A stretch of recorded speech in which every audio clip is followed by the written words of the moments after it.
welcome to Blue Gold Sports Podcast. I'm Roddy, joined by Tanner Mountz, and this is a big game coming up for West Virginia. Coming off that Oklahoma State win, West Virginia is now 2-0 in conference play and towards the top of the conference. I mean, you just look right at the numbers. What jumps out to you is the rushing game for West Virginia. They rushed for nearly 400 yards and just controlled time of possession throughout the whole game, which really stood out to me. What do you think about their rushing attack, just from the numbers?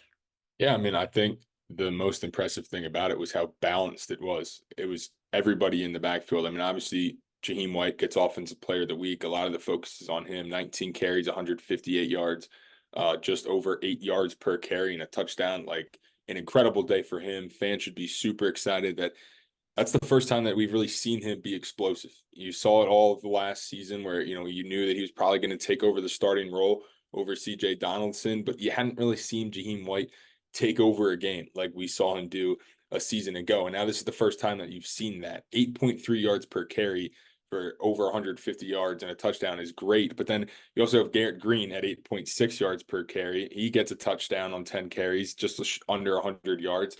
CJ Donaldson, 77 yards, 2 touchdowns.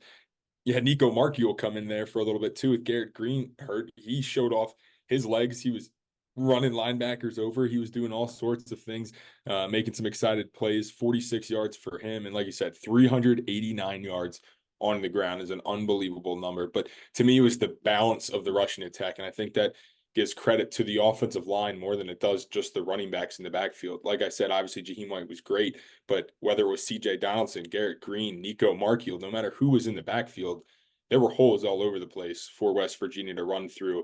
And it really just took the air out of that stadium. And that's what the rushing attack does.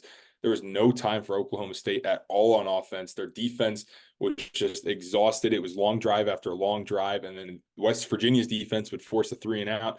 And the Oklahoma State defense would have to trot back onto the field, already still gassed, and would get run over all over again. So the balance of the rushing attack to me was the most impressive thing. Like you can look at the explosive runs, but just how every single player out of the backfield was able to take those big runs, get 5-6 yards per carry. Like that to me, props to the offensive line because that was impressive. Yeah, definitely a testament to the offensive line's strength and how well they perform. But I just go back to Jaheim White. Leading up to the game, Chad Scott was saying that he expected more from Jaheim White. He knew that there was more there and that he was expecting a breakout game. And he actually predicted that it would be against Oklahoma State. And I think that does a lot for the sophomore running back as he continues to go through the season. Everybody was talking about before the season like a sophomore slump or something because he had a great season last year. We didn't really see him until mid-season. But once he really got going, like he was explosive, and we saw that a lot on Saturday. So I believe that with that confidence boost he got, we might see that a lot more coming down the stretch here in the season. And then you spoke a little bit about Nico Marchiol. The way he just stepped into the game and just was able to run the offense. We heard a lot about that, like in the offseason, like, oh yeah, Nico can run this offense.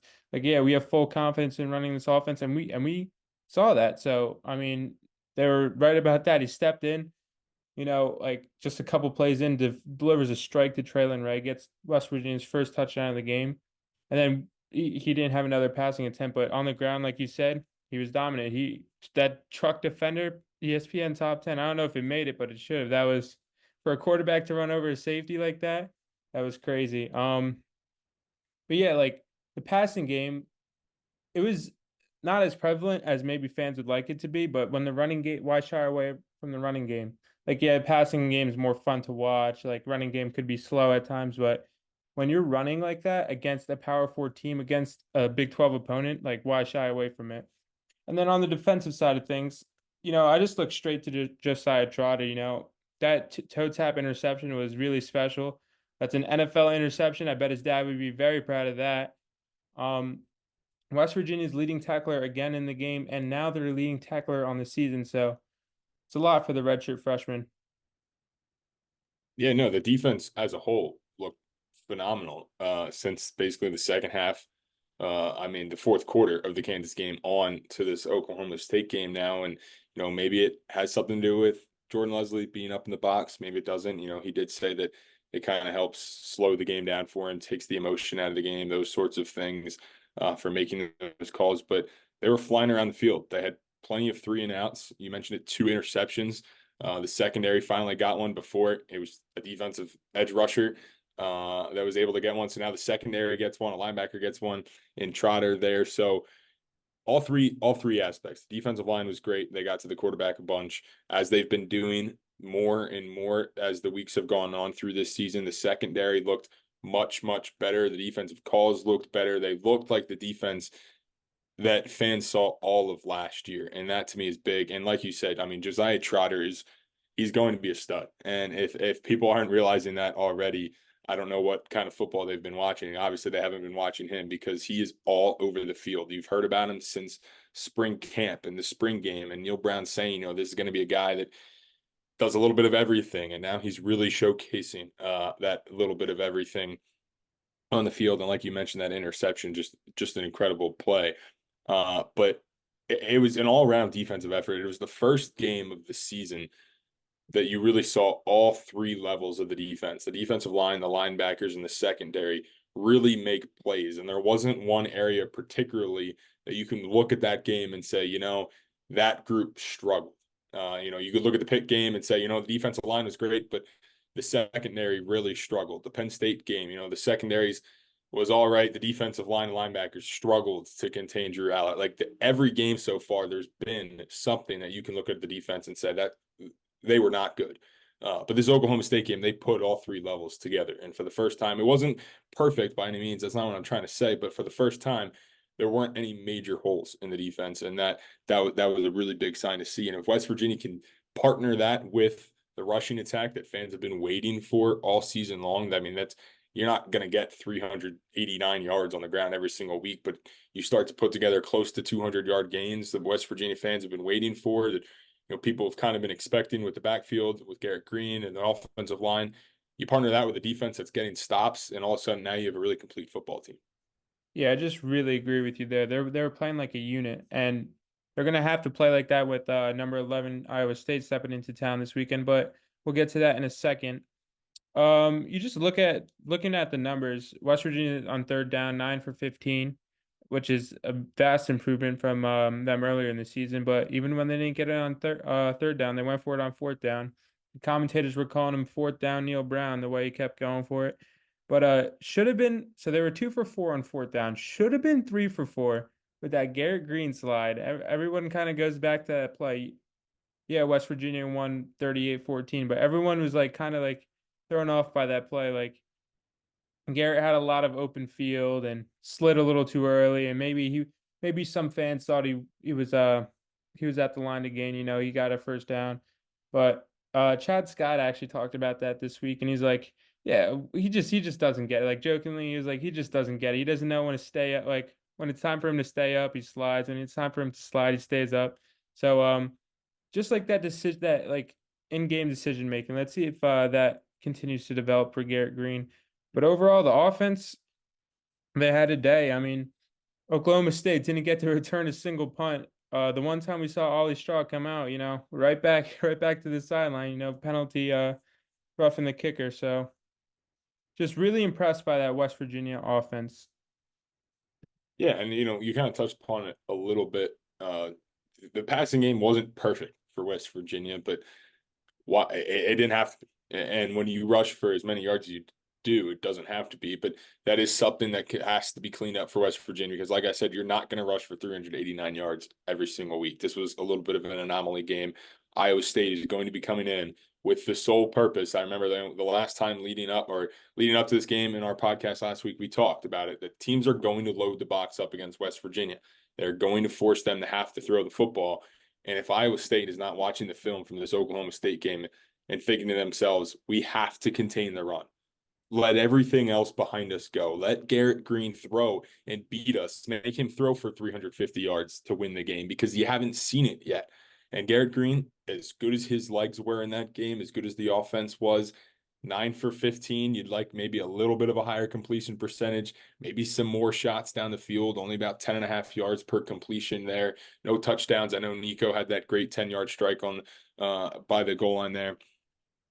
But that's got to be the focus for West Virginia moving forward, is to keep this offensive rushing attack, keep the offensive line going, keep, if you can get 6 yards per carry, I think that's a very reasonable thing for West Virginia fans to like and for Neil Brown to expect from their team, 5-6 yards per carry with this team. But you might not be rushing the ball 65 times like they did against Oklahoma State. You're going to be taking shots down the field. And the accuracy by Garrett Green, the shots down the field, if you're going to pull an upset in front of a sold out, blackout, coal rush crowd at night against the top 12 opponent, Iowa State, number 11 in the country, coming in to try to take full control of the Big 12 conference, you have to be able to take those shots down the field. Rushing the ball is going to be essential. It's going to be the identity of West Virginia. But if they want to pull the upsets, you have to see Garrett Green get a little bit more accurate down the field and Neil Brown not be afraid to open up the playbook. Now, if they come out and they're able to rush for 6 yards per carry and go for almost 400 yards on the ground against Iowa State, by all means, don't throw the football. Like, I'm not going to sit here and say, that's not the way to win games, because obviously that's a very easy way to win games, but it's going to be really hard to replicate. And I don't expect them to. So in that case, West Virginia is going to have to be able to throw the ball down the field, and it'll fall on Garrett Green. A lot of these games do. That's just kind of the era of college football, specifically now when you have a mobile quarterback and a throwing quarterback. If West Virginia wants to pull the upset against Iowa State, Garrett Green's going to have to take shots. Yeah, definitely. Talking about this Iowa State game, absolutely huge. And I just want to take you through the roller coaster of what has been the West Virginia football season so far. So Penn State, leading up to Penn State, so much hype, so much anticipation week one. West Virginia's looking okay in the first, and then towards the end of that first half, kind of fall off a little bit. And then obviously we had that vigorous rain delay, like thunder delay that kept them in the locker room for over 2 hours. And they come back and they just didn't finish the game strong, And they didn't look entirely great. Obviously a lot of holes were like you saw a lot of holes from their team. Garrett Green didn't throw any interceptions, but he wasn't as accurate as you'd like him to be. And the run game couldn't totally get going against Penn State. And then obviously week two, you have UAlbany. I mean, most fans expected them to beat a FCS team. I mean, you'd hope so, but still gave up over 300 yards passing. So the secondary is already like, you already got that in your back of mind. And then the Pitt game. So West Virginia's looking solid throughout.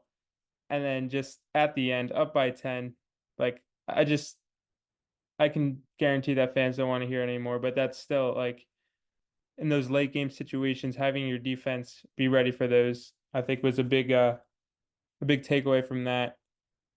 And then you got Kansas trying to bounce back from that Pitt game, and they do so. They just flip the script. They beat Kansas late in the game, which did a lot, I believe, for them going in the bye week. A little bit of momentum, and then they had the bye week. They got to have that week to evaluate, look over things, and prepare for this Oklahoma State game. And then the travel on the road, we just talked about the whole game. So now, number 11, Iowa State. And we're starting to get this hype back, like towards the beginning of the season after the Penn State game, after the Pitt game, I feel like some fans might have checked out. But after 2 straight wins to open conference play, I think they're back. I think they may be trusting the climb again. And to see what happens here in Morgantown on Saturday, it's going to be huge for the season and how this program is going forward. I mean, Yeah, I think there's two things that fans don't want to have. I mean, obviously they don't want a loss on Saturday, but specifically the two kinds of losses that they don't want to see from Neil Brown's team, or a game where they come out absolutely flat and just do not look like they are ready to show up, as we've seen from some Neil Brown football teams in big games in the past. And the other one would be a blown lead, which we've also seen in West Virginia not being able to finish games under Neil Brown. Other than that, if West Virginia can just keep the football game close, keep a competitive game, and showcase that they are still a good team, I don't know if fans will necessarily completely fall off of this hype train of getting back onto this team that's a chance to win the Big 12 conference with a loss, specifically because of how good Iowa State is. If they're able to play competitive football, Garrett Green's able to showcase his arm, the defense is able to get a turnover or two and stop the run, and Jaheim White continues to look impressive, fans are going to be okay. You lose a close game at home, heartbreaking. You'd much rather win it, but then you got an opportunity the week after that to go win another ranked game and get right back on track. And one loss can still get you into the Big 12 Conference Championship. But for West Virginia, for the Iowa State game, this is it. Like this this is the moment. They've put themselves back in after an atrocious 1-2 start. And like you said, fans kind of ready to be done with the team, to be done with the coaching staff. They have now fought their way back. They shouldn't have won that Kansas game, but they did. Many people, really nobody picked them against Oklahoma State, but they won that game.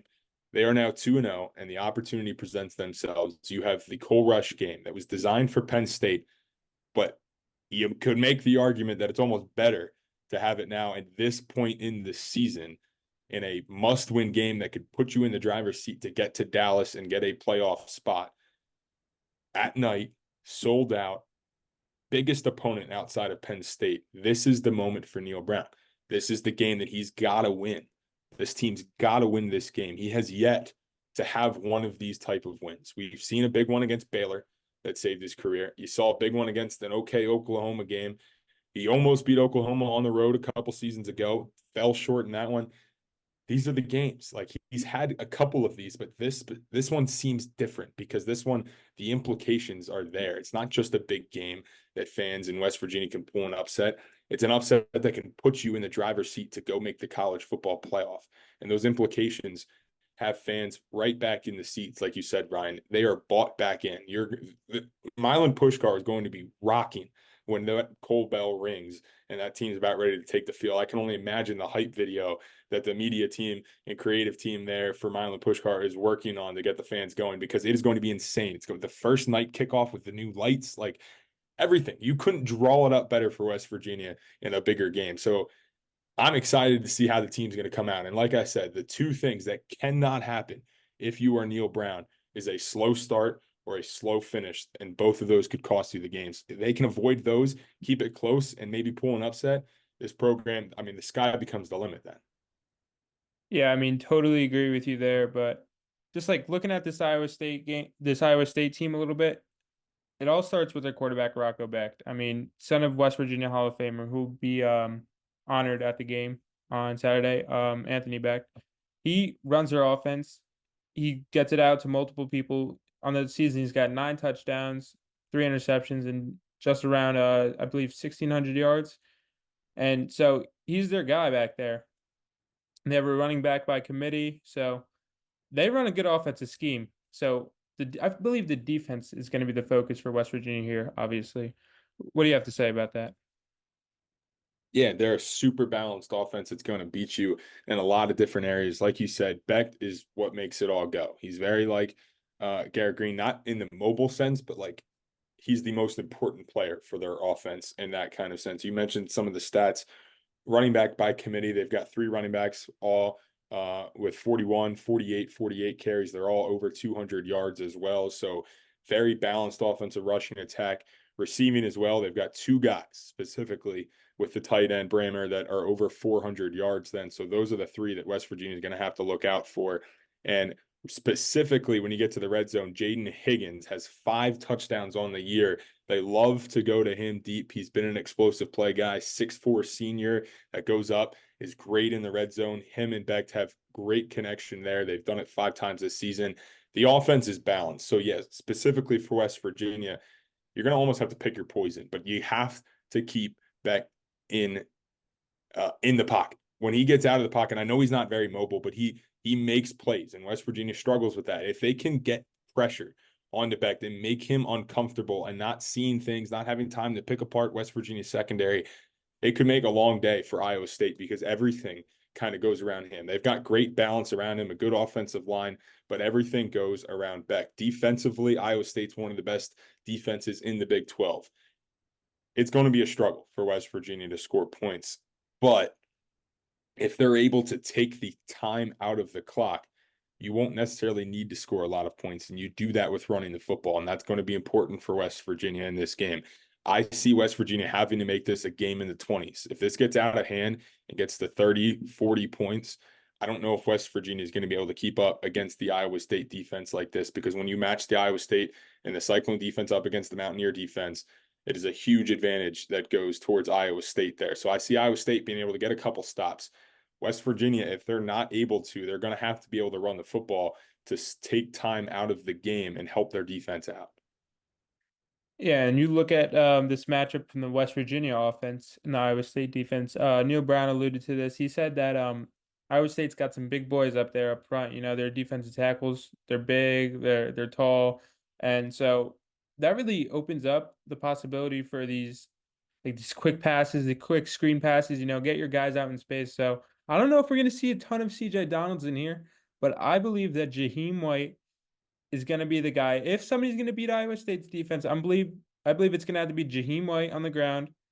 I believe Garrett Green's going to have to move around, you know, pull off some magic, and get the ball to guys out in space and let them make plays. CJ Donaldson, he's been automatic for West Virginia in scoring touchdowns and getting those short gains, but this Iowa State front is really strong. I mean, just as like a unit.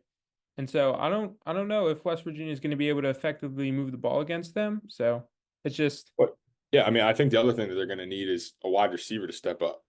You didn't really have one against Oklahoma State, but that's because you didn't throw the football a whole lot. Go back to the Kansas game when offense was kind of struggling. It was Hudson Clement that stepped up. Maybe it's him again, but Garrett Green's got to find somebody against this Iowa State team to pick up chunk plays and move the ball and get the fans into it.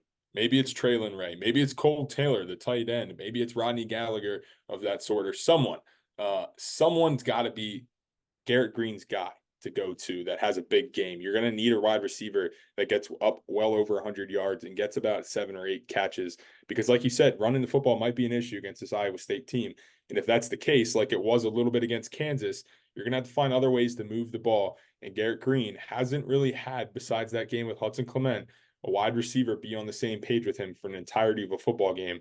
That's going to be big. Those are also ways that you pull off upsets. You're able to run the football and you have wide receivers that make plays down the field. If Garrett Green can get in connection with a couple of those, you partner that with Jaheim White explosiveness from the backfield.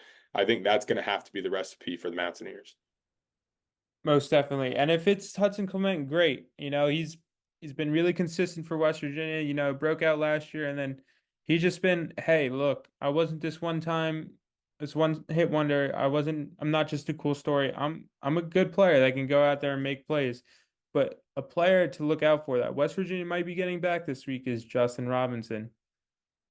Remember that big catch he had against Pitt, and so if he's the guy, that's going to be huge for the Mountaineers and them trying to win this ball game. And then you look past Iowa State here. Next week, they have another currently ranked opponent in Kansas State, another night game. So these two games here are going to be a grind for West Virginia. So to see how they're able to take their players and have the longevity on these 2 weeks is going to be huge because it's like they're gonna have to flip the page really quick there. Yeah, no, they are. And West Virginia fans knew coming in that this was going to be about a 4 game gauntlet for West Virginia. You had Oklahoma State, who I know is having a bit of a down year, but still a very quality football program. Then you get Iowa State, then you get Kansas State, then you get Arizona on the road.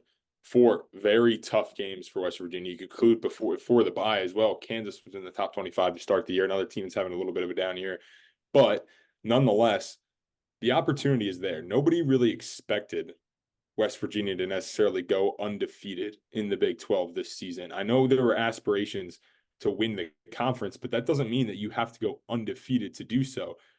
It would help, but there was a reality that West Virginia is probably going to drop one of those 5 games when you were looking at it to start the season. So even if West Virginia is able to split one of these next 2 and then go on the road and pick up a big win against Arizona, you're now sitting at 4-1 in conference play. You're still at the top of the standings, and maybe the win that you have is over Kansas State. That would be now their second loss. So that's another team now that you bump over. And now you have Iowa State, who's undefeated, and you're tied for second place with everyone else with 1 loss there. You can bump Kansas State down. You can bump Arizona down. BYU, are they going to be able to keep it up? Maybe not. You play Texas Tech later in the year for a big tiebreaker, and that one you might be able to jump over them in the ratings. So it's not the end of the world in these next 2 weeks, but West Virginia's got to find a way to at least get one. They have to get one of these ranked wins, and you have the perfect situation now of back-to-back night games. and you can't let the emotions get too high or too low. You've heard that all season long, going from Penn State and Pitt and the rivalry game and all of that. You beat Iowa State. You got to enjoy the win, keep the momentum high, but don't let your emotions get too high where you have a little bit of a hangover game, like an Alabama against a Vanderbilt type game coming off a Georgia win, where you're not ready for Kansas State. And on the opposite end of that, if you lose to Iowa State, you got to bounce back and be ready to go because you have another tough opponent coming in and one that you have to win if you want to be competing for the Big 12 championship. So it's not do or die for West Virginia to get both of these wins, but they absolutely need one. And the opportunity to get both would put them completely in the driver's seat to get to Dallas in the Big 12 championship game. But it all starts with Saturday. West Virginia's got to at least compete and be ready to show up. Yeah, I completely agree with you there. It's not like previous years where Texas and Oklahoma are just running everybody out of town. The Big 12 is as competitive as ever this year. And so for West Virginia to take one of these next two games they got coming up would be huge for their season and huge for the Big 12 conference. So this Saturday, I think that West Virginia fans should obviously pay attention to the West Virginia Iowa State game, but look around the Big 12 and see how things are playing out. Yeah, there's a lot of other games that are going on and will be going on throughout the rest of the season. I mean, you look at the teams that are right there with West Virginia. So you have Texas Tech that is ahead of West Virginia. Well, good news for the Mountaineers. You play Texas Tech, so you can hand them that loss if you'd like. Iowa State also undefeated at 2-0. You play Iowa State this week, a chance to jump above them. The only two other teams that are above you are BYU and Colorado. BYU has to go on the road to Utah, a very tough game to play there. Obviously, if Utah is able to upset them, then each of those teams have one loss. Colorado also 2-0. They probably have the easiest schedule remaining, but they play Kansas State at home this upcoming week and will get Colorado later in the season, or excuse me, get Utah later in the season as well. So they play some difficult games. Are they going to be able to stay undefeated in the Big 12? Probably not. Kansas State, right one game back. You can beat them. You play Arizona, who's a game back. Utah, you got to watch them. But like West Virginia's in the prime spot. There are only five, or excuse me, there's five teams in the Big 12 that are undefeated right now, and West Virginia are one of them. They could afford one loss, but with how competitive the Big 12 is, you're expecting other teams to probably lose too. The top teams still have to play the top teams. The middle teams are good enough to beat the top teams. Anything can happen in the Big 12 conference. And that's why I personally think one loss and you're fine if you're West Virginia. If you can get out of these 2 weeks with a split, with how competitive the conference is. I mean, you have Utah right now in the middle of the pack. You have Kansas and Oklahoma State, two preseason top 25 teams down in the bottom of the conference. There's going to be some upsets. There's going to be games. Oklahoma State is bound to win a big game at some point. Kansas has the potential to upset and win a big game at some point. That's the parity of the Big 12. That's what this conference has branded itself on over the past couple of years since they knew Texas and Oklahoma are going to leave. They're now one of the deepest and most balanced conferences in all of college football. So it's going to make for really exciting play down the end. And if West Virginia can get one of these next two games and get Arizona on the road, you're sitting at 4-1 in conference play, heading down the final stretch, coming off a bye with full potential to make a run in Dallas. But you have to get one of the next two. Like it can't be stressed enough because the opportunity is more. Has more than presented itself. The path is clearly there for West Virginia. It's in the sights now. You got to go take advantage of it. I think you bring up some really good points there, but to put it quite simply, things are getting interesting surrounding West Virginia football. So stay tuned. For Tanner Mountz, I'm Ryan Roddy. Thanks for joining us today.